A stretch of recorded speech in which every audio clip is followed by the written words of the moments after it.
jọ̀ọ́ mo fẹ́ kí gbogbo àwa mùsùlùmí ká gbọ́ ìkéde yìí mo fẹ́ kí gbogbo àwa mùsùlùmí ká fi ara balẹ̀ gbọ́ ìkéde yìí ó wà very very important ẹ jẹ́ n gbé yín débẹ̀. láti ẹnu mi direct láti èrè lọ tó bá ní ìjájá máa jẹ ìwọ tó bá fẹ́ jájá máa jẹ.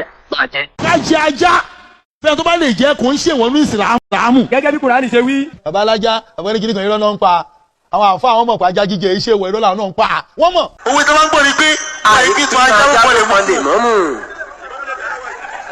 bọ́ lọ́wọ́ yìí lè wọ́n kọ́ lè pa fún ara ẹ̀. ká jẹ ajá kò ń ṣẹ̀ṣẹ̀ fún mùsùlùmí. kò ní yí ọ.